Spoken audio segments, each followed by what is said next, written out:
This is the One Girl Revolution podcast, a podcast that highlights the stories of world-changing women and girls across the country. We hope that these stories inspire you, but even more so, we hope that these stories help you to see your own value, your purpose, and your power to change the world through your life. Every woman and girl is a One Girl Revolution. Welcome to the One Girl Revolution podcast. It's your girl, Kate, here. Today's episode is one of deep heartbreak, an incredible strength, and a passion to help others. I'm honored to be joined by a remarkable woman, Monica Anderson, whose life and work are a testament to the power of resilience, love, and the beauty that can rise from the ashes of unimaginable loss. Monica is the founder of Remembering Cherubs, a nonprofit organization that provides support to families who have experienced pregnancy or infant loss. Her story is rooted in love, grief, and healing, and it began more than 2 decades ago when she experienced the devastating loss of her child. Then, 22 years later, Monica endured the unthinkable again, the loss of another child. 2 children, 2 moments that changed everything. And yet, out of the depths of grief, Monica found purpose. She turned her pain into a powerful mission to walk with others through their own losses. Through Remembering Cherubs, Monica offers support groups, care packages, healing events, and so much more, ensuring that no parent, no family member ever feels alone in their grief. In this conversation, Monica shares her heart. She tells the stories of her beloved children. She opens up about how each loss impacted her life emotionally, spiritually, and physically, and how she found the courage to keep going.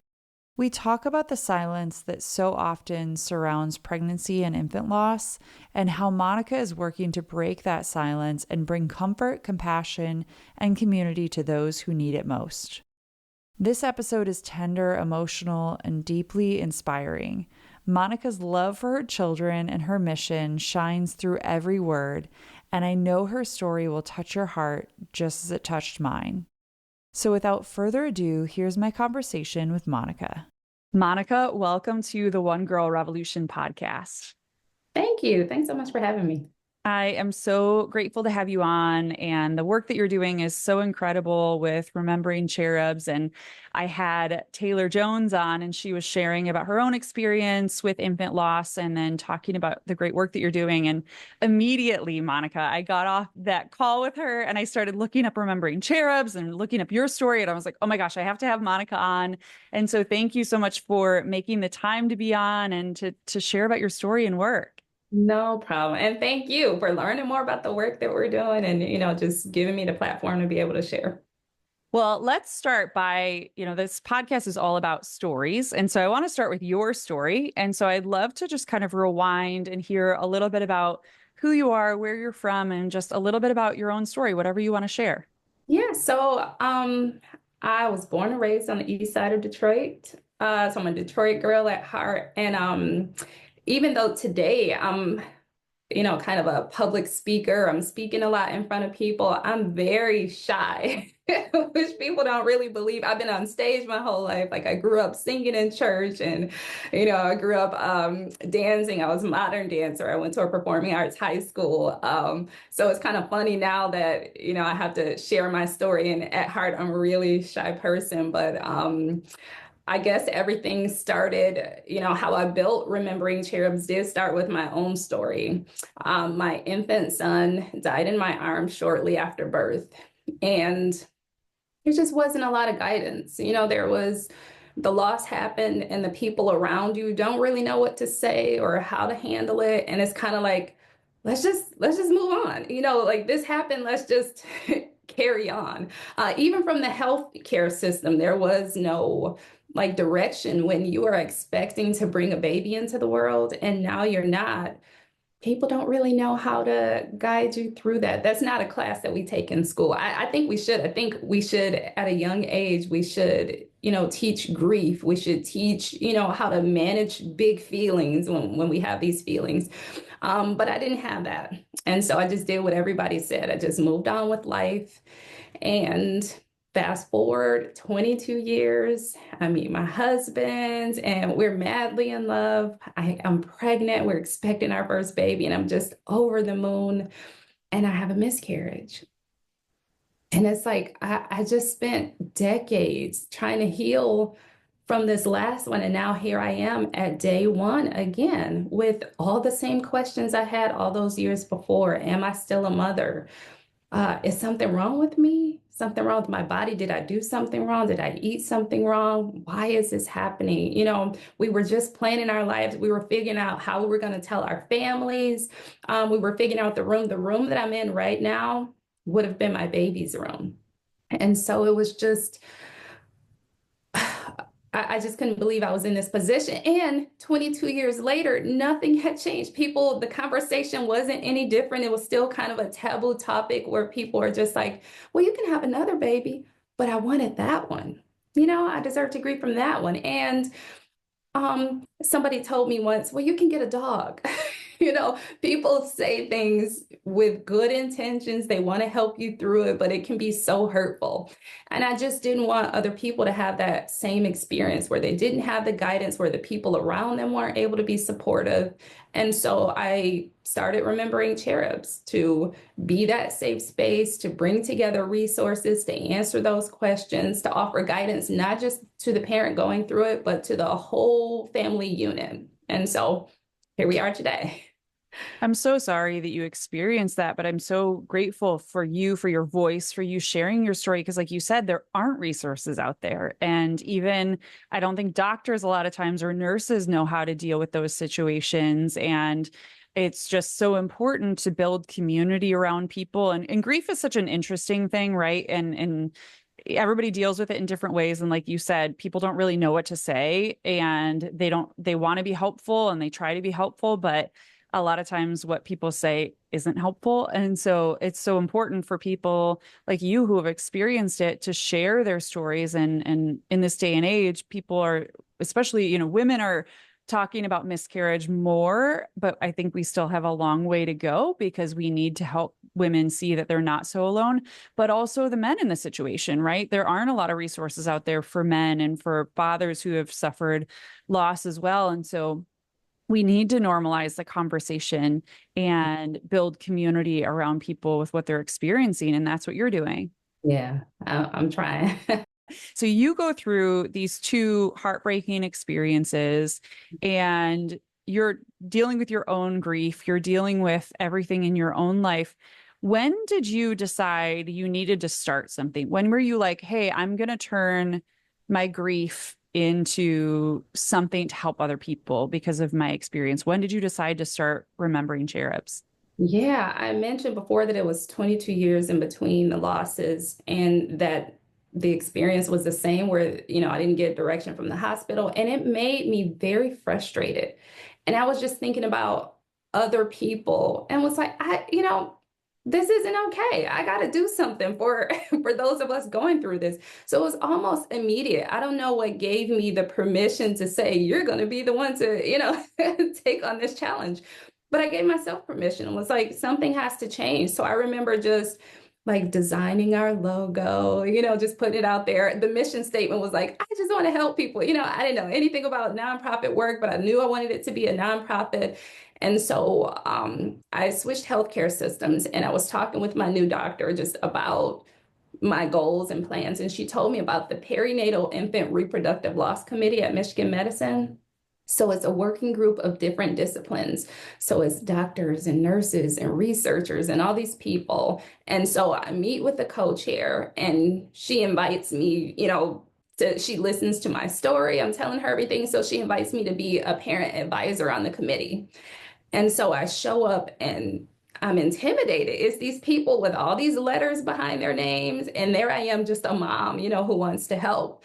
But then I realized I was the expert in the room, because of my lived experiences. What the Pearl Committee does is they look at, the experience of loss in the healthcare setting, and they try to do everything to improve the patient experience. So with me, on this team of people, I was learning about the problems that, the healthcare providers were facing and the patients were facing. So as I was learning, I started to shape the mission of Remembering Cherubs more and more. I ended up also becoming a certified community health worker to learn how to address this matter of public health using my platform. So I eventually became the co-chair of the committee. I just continued to work and learn and just shape the organization. And so today, we come alongside healthcare systems. We provide training for staff so that, I remember back when I had my first loss, I was very young. And one of the staff saying, well, this is for the better. You were too young to be pregnant anyway. So you get to go on with your life. So now I get to train those staff members on not saying things like that. And another issue that staff had is that they didn't have the resources to share. They wanted to help. In a lot of cases, the staff wants to help, but they don't have the resources. So I was able to create resources. I wrote the pregnancy loss guidebook. I did this having focus group sessions with parents, listening to their stories. What guidance did you need that you didn't have? What questions did you have that weren't answered? And I was able to craft this book to answer all of that. So it walks with the parent from day one all throughout the journey of healing. So this is a tool for providers. They know they have a trusted organization that they can, refer the patients to. And then the patients, once they leave the hospital, that's when real life begins. But now they have this tool to guide them. And so we launched our ongoing support program last year. And within 8 months, we were able to support over 600 families, which has just been incredible. And like you mentioned, it's not just the birthing parent, it's also the partner, because that's a loss for the partner as well. It's also that young sibling who is looking forward to being a big brother or big sister. It's also the auntie who, was going to have a niece or nephew. We care for the whole family unit, and we have events and we have things where we just bring everybody together and make it okay. And we don't say things like you can have another baby. We say you get to grieve that baby and you also get to heal and remember without all that pain. That's why I named the organization Remembering Cherubs, is because a lot of times when you remember what happened, you think about the bad things and how horrible it was. But when I got that pregnancy test, that positive test, it was the happiest moment of my life, the happiest I have ever been. And even though I didn't get the outcome that I was hoping for, it was still the happiest moment of my life. So I choose to remember with that joy, the joy that my baby brought me. And I'm able to share that perspective with other parents, because this journey sucks. It's not easy. It's awful and horrible, but I get to help shape that perspective and empower parents to honor the life of that baby while moving forward in a healthy way. And so I'm just honored that I get to do this work. I do it full time. I quit my full-time job. I do this, and I'm just so grateful to serve this community. Every day, women and girls are changing the world, lifting up their communities, and making a difference. At One Girl Revolution, we are dedicated to highlighting the stories of world-changing women and girls to inspire the world. But we can't do it alone. This year, we're celebrating 6 years of telling these world-changing stories, and we need your help to keep it going. Become a monthly donor by giving just $6 a month in honor of our anniversary. Every single dollar fuels our mission, keeping the podcast going, expanding our reach, and making sure these voices and these stories are heard far and wide. If you believe in the power of women's voices and their stories, if you want to be a part of the revolution, donate today. Go to onegirlrevolution.com/donate and be a part of the revolution. It's so incredible and so needed in this world, in this day and age, and really just to normalize the conversation, like you said. And there are so many different people when someone gets a positive pregnancy test. It's like everybody is so excited and overjoyed. And then when that baby is no longer with us, it's a loss for everyone, and everybody's dealing with it in different ways and grief. And I think that's what's so incredible about Remembering Cherubs is you're looking at all of the people who are a part of this baby's life, this child's life, and saying, all right, let's come together. Let's build community around them, whatever they need, support systems there. Also, these medical professionals, right? They're also mourning, and it can't be an easy situation for them to go through and witness the pain and suffering of these families. I know you shared a little bit about Remembering Cherubs and about the work that you're doing, but for people that are listening, what is the mission of Remembering Cherubs? And I'd love for you just to kind of run through the different programs that you mentioned before. Yeah, so our mission is to provide bereavement resources to parents and their support network following a pregnancy or infant loss, just like you just said, the whole unit. So that's everybody. And so we do that with four main pillars through partnerships with health systems, funeral homes, doulas, anybody that cares for this community, making sure that they have the resources to connect the patients to, because they need those tools. Like you said, a lot of times the staff don't know what to say, they don't know where to go, or they're searching online for something. So we go in and make partnerships. Last year, we formed 15 different partnerships. We got our first out-of-state partnership with Yale University, which has just been incredible. And so then the second pillar is immediate support. So those first days, there's questions that you never thought you would have to answer, like how do I handle funeral and burial arrangements? My baby was supposed to be here. Who even conceptualizes, having to plan for something like this? Or do I get a birth certificate? Do I get a death certificate? What does that look like? How do I take time off work? How do I break the news to other people who are going to be heartbroken? And then how do I deal with those reactions when people say, well, God had a plan? And that hurts my feelings that, you said something, you're blaming it on God. God needed another angel. That's not helpful to me. So just offering all this guidance from the beginning with the immediate support. So we donate toolkits to the hospitals. So the pregnancy loss guidebook, as well as a condolence card for the staff to sign, because a lot of times staff don't know the right words. They don't want to say the wrong thing. So we're like, don't worry about it. We came up with a card with verbiage that is sensitive to all types of losses, miscarriage, stillbirth, infant death, and so on. And so it's a way for the staff to come together and say, while you're here, we're going to take good care of you. And then once you get home, you've got this to guide you. So then that's the second pillar is the immediate support. And then there's ongoing support. So once you get home, then the real work begins. That's when the phone calls kind of slow down. And that's when, maybe you don't have as much support and you're dealing with the day-to-day being in Target and being triggered by seeing the baby clothes, being in the grocery store, seeing the formula, and that breaks you down. How do you navigate those different things? So our ongoing support through our care concierge, we do regular check-ins. So we'll do a welcome call. We'll do one the following week. Hey, we just want to see how you're doing. Did you need any extra support? A lot of times that we find people may say, I'm looking for a therapist or a counselor, and we can connect them to someone who specializes in perinatal loss so they don't have to do the work, and it's at no charge to them. When you're in the frame of mind, sometimes you don't even know what you want or what you need. And our care concierge says, well, here's some suggestions. We're going to send you a list of resources. Just start here.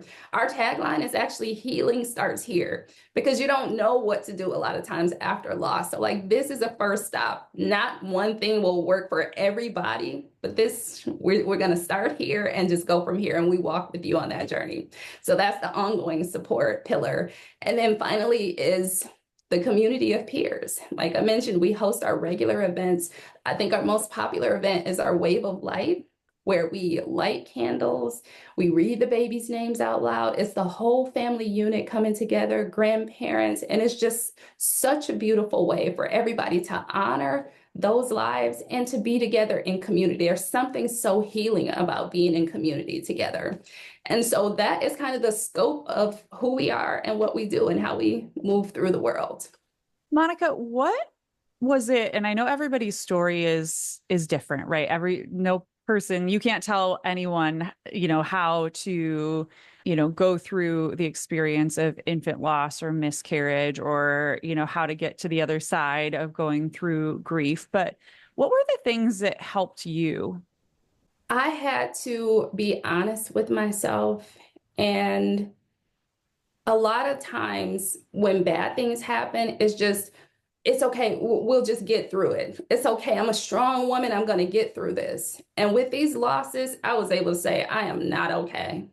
I'm not okay. I'm admitting that I'm not okay. This is not okay. This is not normal for anyone to lose a child, to go through the trauma of a child dying. I saw my son's heart beat, and then I saw my son's heart not beat. That's not normal. I am not okay. So just making that admission and not feeling weak for being able to express that, just being honest about how that experience was, and then saying, now what can I do to be okay? What does that look like? So relying on the people around me. And when they were saying the insensitive comments, it's like, okay, this is not where I need to go to get my support. So just I kind of figured things out on my own. And I listened to other parents. I think those listening sessions and the focus group sessions that I've heard, hearing other people's stories, it just puts so many things in perspective for me. I'm not the only one going through this. I'm not alone. I'm not crazy for having the feelings that I'm having. And another thing was educating myself. So you hear a lot the statement, I am 1 in 4. 1 in 4 women have a pregnancy loss. That is not true. So hospitals, the majority of hospitals in the United States don't report miscarriages until 20 weeks, or actually after 20 weeks of pregnancy. Everybody knows that 80% of miscarriages happen within the first 12 weeks of miscarriages. So if the hospital is not reporting until 20 weeks, and 80% of these losses are happening in the first 12 weeks, then that means that I am 1 in 4 is closer to half of all pregnancies are ending in loss. Knowing that gave me such a sense of power, because it's like, oh, so there's nothing wrong with my body. This is something that commonly happens. It took away that blame and that guilt of something is wrong with me. That's a lot of things. That's parents face that a lot, feeling like my body's not adequate. Something is going on. But no, when you know that the pregnancy loss rates or miscarriages are so high, that kind of puts it in perspective. So having education and knowing what's going on is just so powerful. So acknowledging, how you really feel about it, get those feelings out. Some parents weren't excited to be pregnant, and then it's like, oh, I had this loss and I caused that because I wasn't excited. No, that's not true. So just being able to honor your feelings, be honest, express it, and then figure out what you can do to navigate those feelings. Who can you go to that you can talk with that understands? I'm going to nominate Remembering Cherubs for that, because we got your back. We're here to listen. And then just navigating your way forward. Self-care is a huge part of the grief process. Self-care is not like putting cucumbers on my eyes and taking a bath, but self-care is taking care of my mental health. Self-care is taking care of my emotional health. And so just empowering yourself with all these tools to be able to move forward as healthily as possible. This room, like I mentioned, would have been my baby's room. I would come in here and just cry and just pray and express myself. And then it's like, well, this was the only quiet place in the house. So then I started, well, let me do some yoga in here. Let me do some stretches. Then I moved my desk in here. This room is where I started Remembering Cherubs. I healed myself in this room, just creating a space to take care of myself. And now I get to take care of other parents in the process. So self-care is healthcare.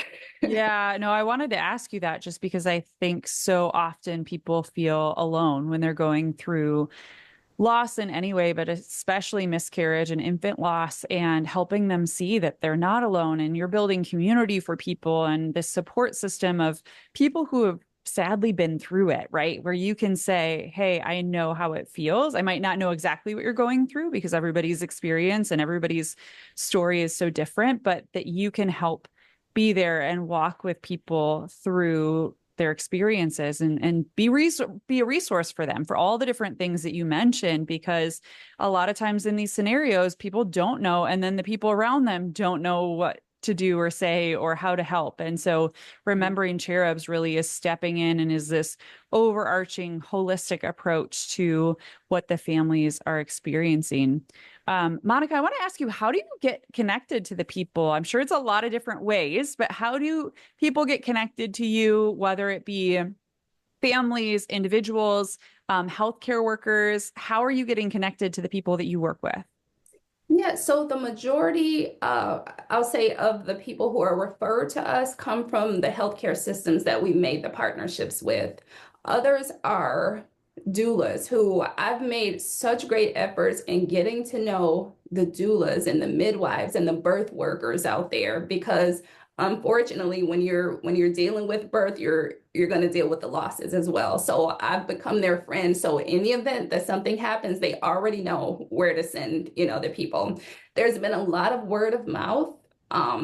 We have run ads, just everything that we can to raise awareness of the fact that we're here, we exist. So many people don't know it. Like you said, you're like, what? Who is this? Where did they come from?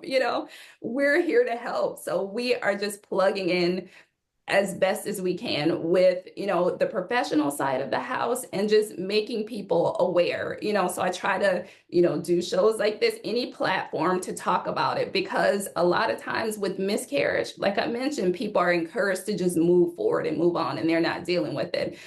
We had a woman who, she saw me on the news, Christine, I love her, Christine Lawson. She saw me on the news talking about our upcoming Wave of Light. And when I was talking about the work that Remembering Cherubs is doing, she said, I was sobbing. She's 78 years old. She had her loss when she was 16. All those decades, she had this pain that she was carrying around that she never got to express. Just hearing me talk about it allowed her to express and get it out. So just seeing me on the news allowed her to, she came to the event that same night. She's a regular volunteer now. So it's just so nice to have her part of the community. But, just being able to raise awareness. We have our awareness walk in August. Our Talk It Out, Walk It Out is a walk to raise awareness and break the cycle. Um, and just, making people aware that we're here. Basically, that's the best way I can describe it. Yeah, well, that's what this podcast is all about, Monica, is sharing these stories, but also sharing the resources. And I love seeing the ripple effect, right? Like people are going to listen to this podcast and then share on their social media. And whether this resonates with them or not, they have people in their own life. Like you said, half of all pregnancies go through whether it's miscarriage or infant loss. And so we need to normalize the conversation. And I always say that the free and easy way for anyone to support an organization, but also to support our friends and family. And you never know who might see something that we share on social media and or their lives might be changed from it. And so we have such a responsibility, but also an opportunity to really share the work and the resources and the resources that you have available to everyone. I know that you shared Christine's story, but is there a story or two of maybe someone who has been helped through your work that you could share? Yeah, so Christine was a great example. There was another mother. This was when we first launched our ongoing support program. So the hospital was still getting used to what the program was like. This mother went in and her baby didn't have a heartbeat. She didn't have any family. There were no friends. There was nobody. She was alone. So the hospital called me maybe 6 o'clock at night, like, can you come? Like, can you be here? So I was able to go and sit with the mom and bring a copy of the pregnancy loss guidebook and just talk with her as a peer, someone who understood. She was like, the staff was saying, well, she's not really talkative, she's not saying much. And then when I walked in and told her my story, it just, the floodgates opened up. And I couldn't, I couldn't get her to stop talking about it because she felt safe, to be able to share her experience with somebody who understood. And so she went from, having a hard time sleeping and going through these challenges. But as she was able to read through the guidebook, she has messaged me, she sent emails letting me know that that was the only thing that had gotten her through the day, is just having this resource in the middle of the night when you can't pick up the phone and call somebody. She was able to read through this resource that spoke to some area that she was experiencing at that moment. And that was just so impactful for me, because she was like, when you're somewhere, enjoying your day, you don't know what I'm going through, but I feel like you're here with me. And what an honor to take the worst pain of my life and be able to create something that is supporting other people. And now she's flourishing, she's working, she's back to herself. And I remember her at day one being like, I'm not going to be okay again. And now seeing her today where she's like, I'm great.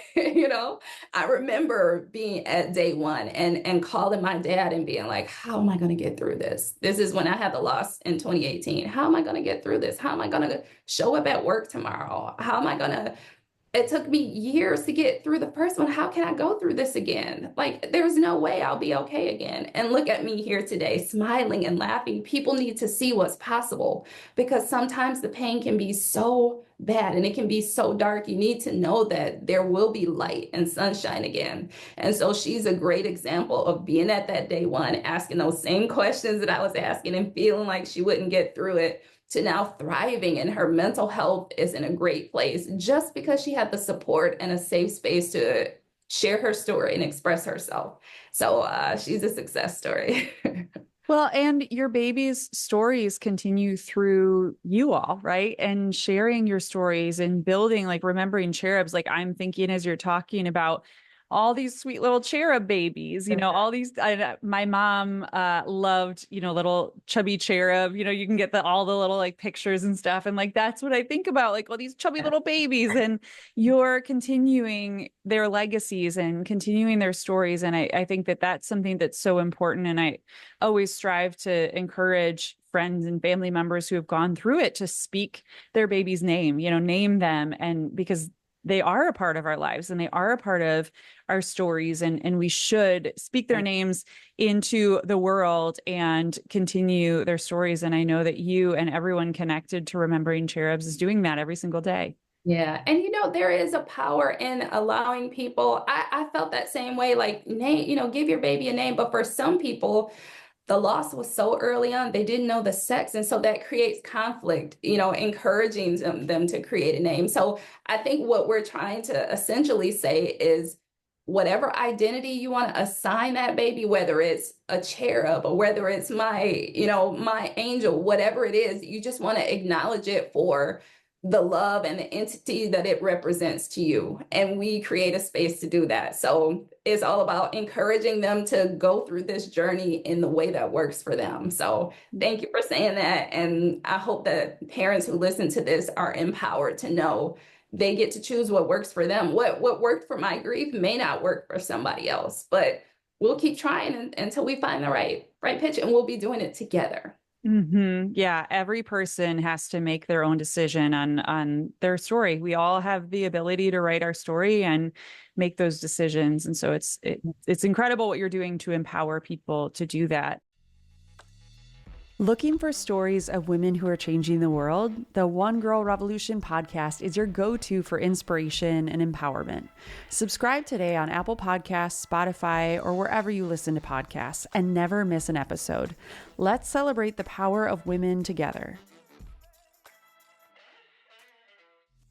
Monica, where do you hope that Remembering Cherubs goes from here? I know that you've accomplished so much. You've grown and evolved. You have all these great partners. Where do you hope that Remembering Cherubs goes from here? And what impact do you hope that this incredible organization has on the world? Yeah, so an area that I feel is really untapped is the financial burden when you are not expecting to have to bury a baby or have a baby cremated. And now it's, where do I find land? Where do I do this and that? So we want to develop scholarships where we can help parents mitigate those costs, because you're already dealing with grief, and then to have to deal with the financial burden can be a huge challenge. So we want to be able to help to come in and say, we got you from beginning to end, whether it's through the emotional support, our peer support, which we're currently in the process of developing our peer support service as well, but also, that next step as well is being able to cover those funeral expenses, burial expenses, cremation expenses, whatever that is, just be able to help those families because nobody else is really doing it. I hate to say that, but nobody's on the case. And so we really want that to be a big part of our identity, being able to help in that way. as well as, like I mentioned, our upcoming peer support service, which will be launching in September. So we're so excited that parents will be able to talk with somebody who's gone through a similar journey at no cost. And we'll be launching our the first and only in-person support in the city of Detroit. The first and only for perinatal bereavement. There's other groups in the state of Michigan, but we will be the first and only in the city of Detroit, and that'll be launching in September. So very excited about that, just being able to be the champions for this community.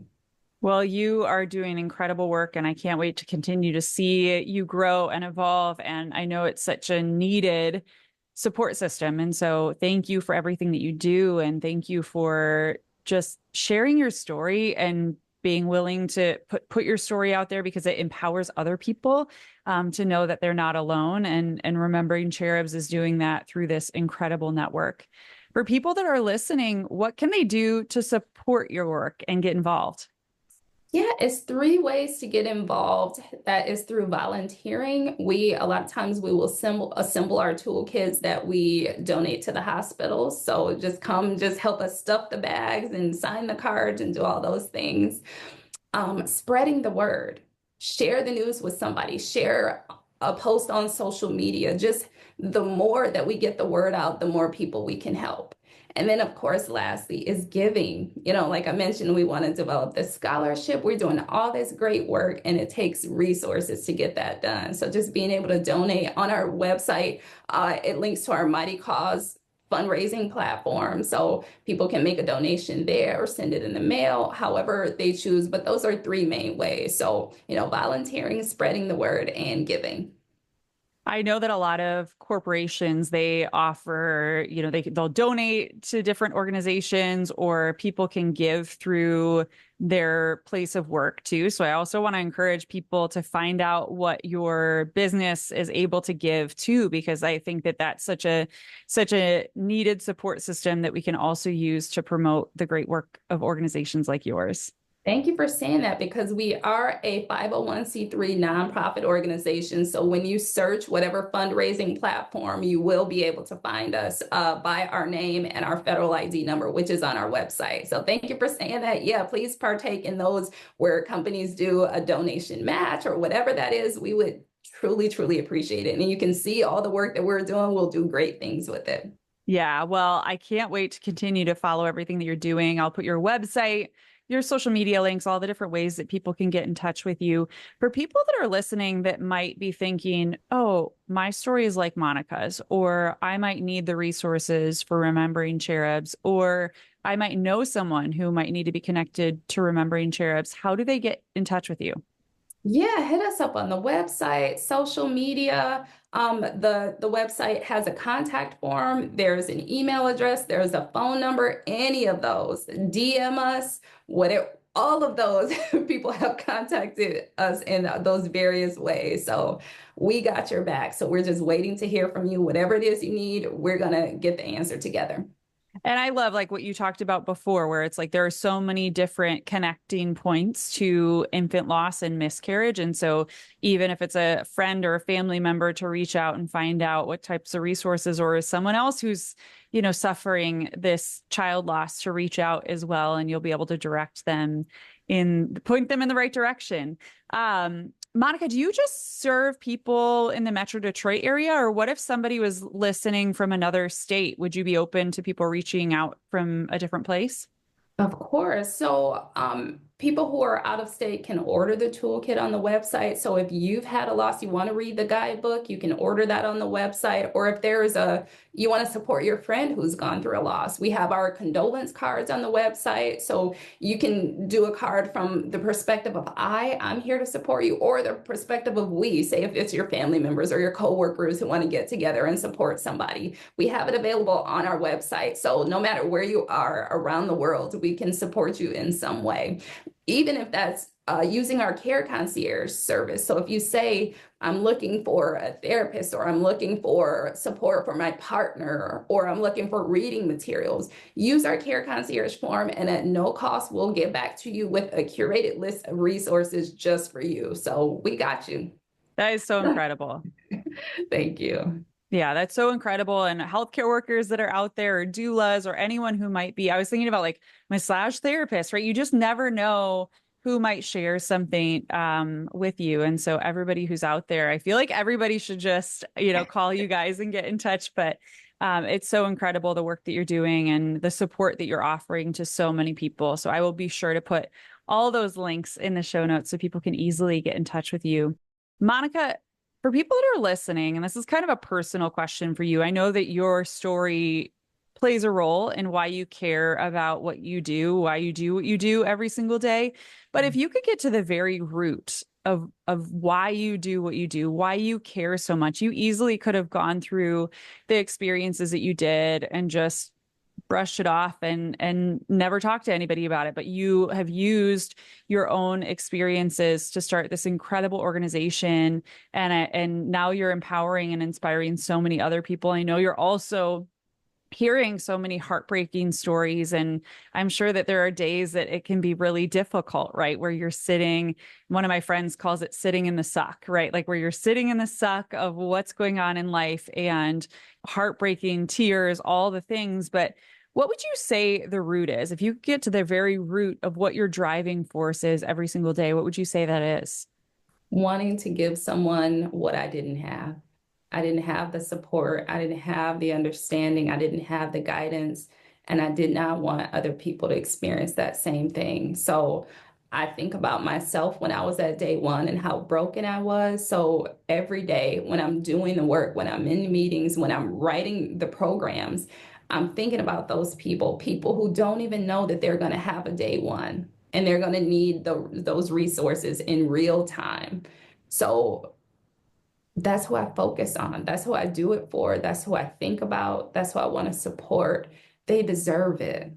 I deserved it and I didn't have it. So I consider myself the auntie of all these little cherubs, running around. So I'm there to be the auntie to help guide their parents and support them. So that's really the driving force, just making sure the situation sucks as it is. It doesn't have to be worse by not having resources or guidance. So I'm going to do what I can to make sure that they can have the most, I don't want to say peaceful experience, but we don't want to do any additional harm, so just doing what I can to help.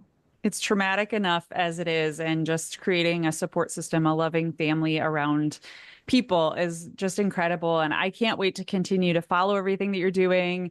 We always stay in touch. One Girl Revolution, we stay in touch with the organizations that we highlight and look for other opportunities to continue to promote your work. So this is going to be an ongoing thing, Monica. It's not just thanks for being on the podcast. We're going to stay in touch with you and find ways to collaborate and continue to support the work that you're doing. But I wanted to have you on the podcast because you are a One Girl Revolution. And I know you work with so many One Girl Revolutions, everybody who is connected, all the women and girls who are connected to Remembering Cherubs, even the little babies, even the little cherubs are, they're all the little girl babies are all One Girl Revolutions. But who is a One Girl Revolution in your life? Who is a woman or girl that inspires you?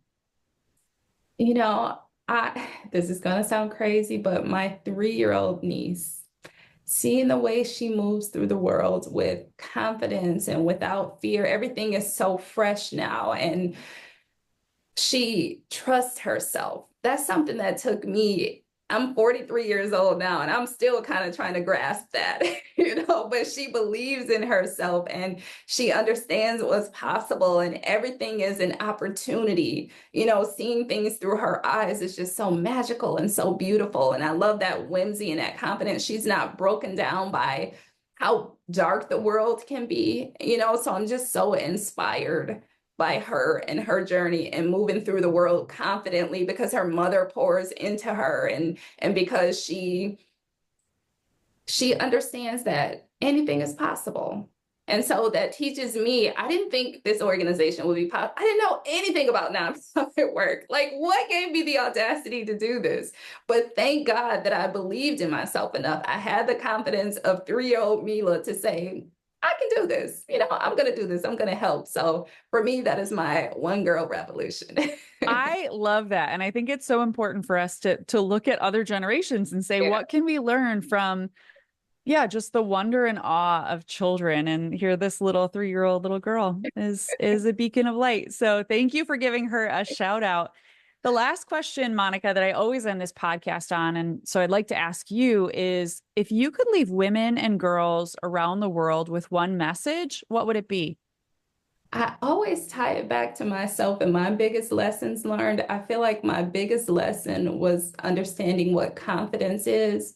And confidence is the ability to trust yourself to make the right decision for you.